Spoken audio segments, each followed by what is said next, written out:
Shabbat Shalom. There has always been a great deal of misinformation about how to win someone else's heart, or, as is often the case, the bigger goal, how to win someone else's body. Right up to this day, now with the flood of social media, you can buy whole courses on how to pick up other people. This is especially prevalent within the manosphere, the area of the internet designed to make more masculine and often more stupid a whole section of our population. So they come up with all sorts of techniques. If you want to get a woman in bed, what you have to do is insult her.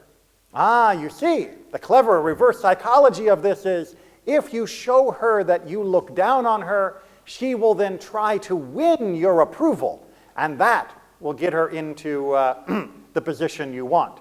Or, in order to win a woman's affection, you have to show her that you could care less about her affection. You just have to show that you are indifferent. You don't want to come across as clingy or needy or insecure. You have to instead make her feel insecure and that she is lucky to have your attention at all. Now, whether or not these techniques work, not so much, but certainly they have encouraged many gentlemen might not be the right word, many other men to simply try multiple times, and as is the case with almost anything, if you do it enough, you will get a few successes, but they attribute the success to the wrong elements. But in Judaism, obviously, as much as we believe in the beauty and joy that comes from physical intimacy among loving and committed partners, as represented, of course, in the great poem Shir HaShirim, we also recognize that that is not the essence of love. As we see in this week's Torah portion, we find a deeper emotional relationship between Yitzchak and Rivka than has been discussed in the Torah at this point. That Isaac cleaves to her. He loves her in a way that I'm sure the manosphere would call clingy and needy. And yet it is a relationship that endures for decades, and it is a relationship that brings them both great satisfaction and great joy. So maybe there is something to that clinging. Now, that is an interesting word, cling, because it has become a very negative one in modern English when talking about relationships. But there is an older, more archaic English word, which often gets used in older translations of Torah passages, to cleave. Now, this is a wonderfully confusing English word, because to cleave something nowadays, most of us think of a meat cleaver as a way of separating something. But because English is crazy, and Hebrew is too, the word cleave also means its exact opposite, to cleave to something. As in, my tongue was cleaving, cleft to the top of my mouth, right? That is, your tongue is stuck to the top of your mouth. Cleaving means to hold on to something very, very tightly. So that is the sense in which we use it. And in Hebrew, devekut, the cleaving of a person, is considered one of the most powerful and commended attributes that we see throughout the Torah, especially in the book of Deuteronomy. So let's understand what we mean by devekut, of cleaving, when it comes to a romantic, loving situation. We'll take two spouses. How would you show the other person that you truly loved them? None of the internet nonsense, but actual demonstrations of legitimate love that comes from that cleaving to another person. Any suggestions? Anybody here want to plan their Valentine's Day in public? What's that? Offer a ring. All right. So one of the most common is, of course, to give gifts. Now, giving a gift is part of a Jewish wedding ceremony, usually a ring.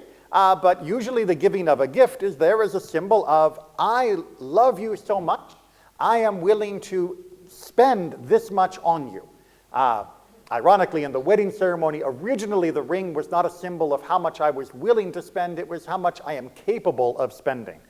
It was the equivalent of showing your fiancé your tax returns so that they would understand that you had the wherewithal to actually have a home, because if you could afford this, then you could afford to actually begin to raise a family together. But gifts are often, shall we say, superficial. That is to say, any fool with money can give a big gift. That doesn't mean they have a big heart. It just means that, at least at that moment, they have a big pocketbook or a big credit card bill. So it's not the perfect example of cleaving to another person. So imagine you're already in a relationship, you're already married. How do you demonstrate that your love is more than just the formal relationships?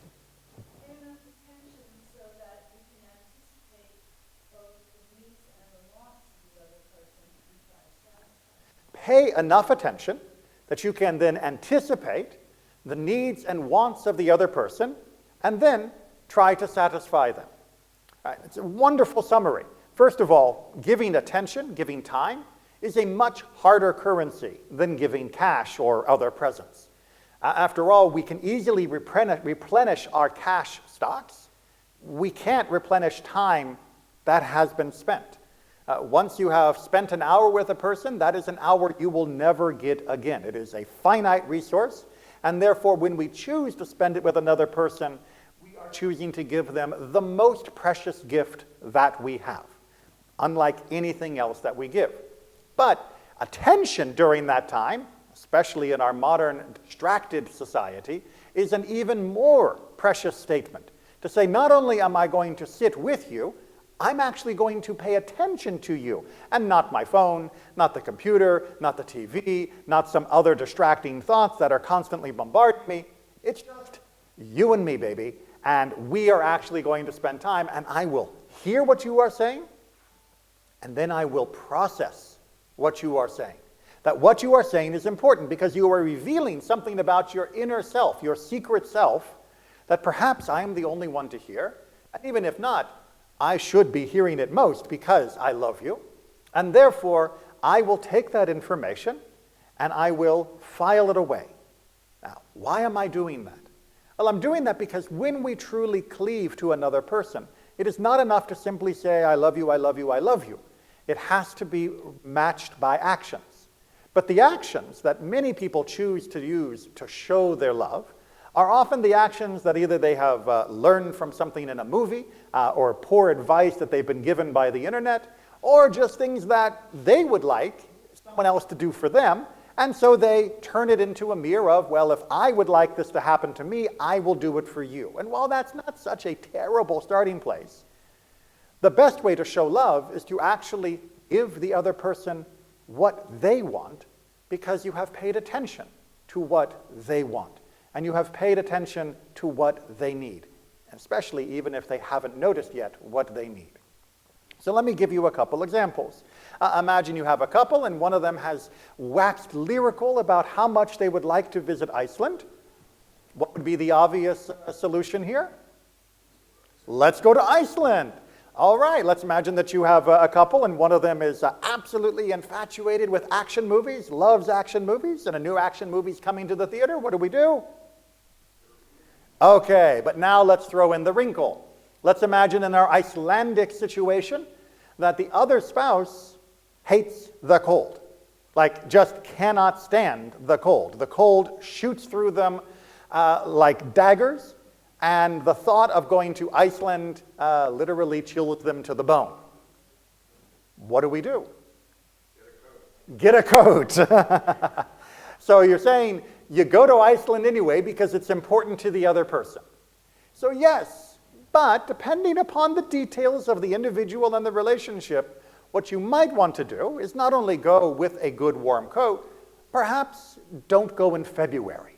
Perhaps you'll plan your trip at a time when you can maximize the enjoyment of your spouse, but also minimize the suffering of the less eager partner in this situation.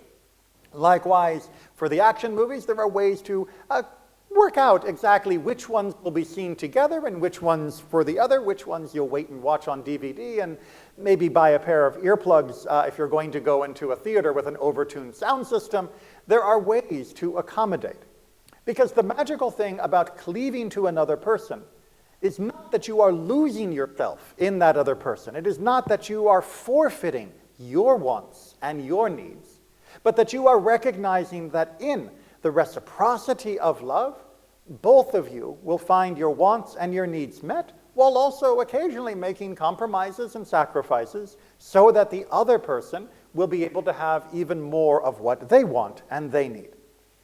This is because in a truly loving relationship, we recognize that the us that we are striving for, that the joy of us sometimes is going to be more important than the narrower joy of me.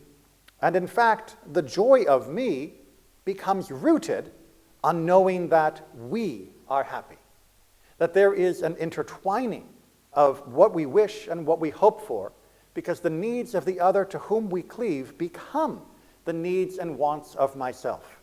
And we find in those circumstances that we are able to endure cold, endure the sound system, endure all the other things that perhaps we wouldn't have wanted to do on our own, simply because the smile on the other person's face, the joy that they are expressing, is more than enough for me to feel happy, even if it's not something I would have chosen to do on my own. So let's bring this back to dveikut in the broader sense, in the most powerful sense, because Judaism tells us that this is an emotion that we should have towards God, that we should cleave to God. And they mean that in the loving sense of the word. Now, it's kind of easy, although the details are always up to each couple, to figure out how to express one's clevenness towards God. Sorry for the English grammar work. To another human, but how do we express this to God? Right, we can't take God to Iceland. We can't go to an action movie with God and buy the popcorn. We can't show our love to God in the same way, can we? Says our tradition indeed. We do not show our love to God in the same way, but we can show our love to God in the same way. That is to say, that desire to visit Iceland, to go to a movie, or anything else that is going to bring joy to someone in a relationship, well, God doesn't have those kinds of joys. God doesn't have those wishes and needs, if the term is appropriate. But what God does have is a very, very large family. That's to say, God has all of God's children across the world. And says our tradition, all the way back in the Talmud for 2,000 years plus, if you wish to show your devotion to God, you take care of God's children. If you wish to show that you are cleaving to God with all of your heart, then you feed his children when they are hungry. Then you clothe his children when they are naked. Then you give them a place to live if they have no home. That you bring peace to them and you bring joy to them. And then you will be showing that truly you love God, because you are doing it out of your devotion to God. And what better way is there to show devotion to a person even than to show love and affection to their children? Anybody here who is a parent or grandparent will absolutely agree with. Show my kids love, and you are definitely showing me love as well. So our tradition says, yes, there is a way to show this devotion to God other than just saying, I love God, other than just putting it on a bumper sticker or on a t-shirt. If you want to truly show your love to God, then you have to act in this way. But being Judaism, there's always more than one opinion.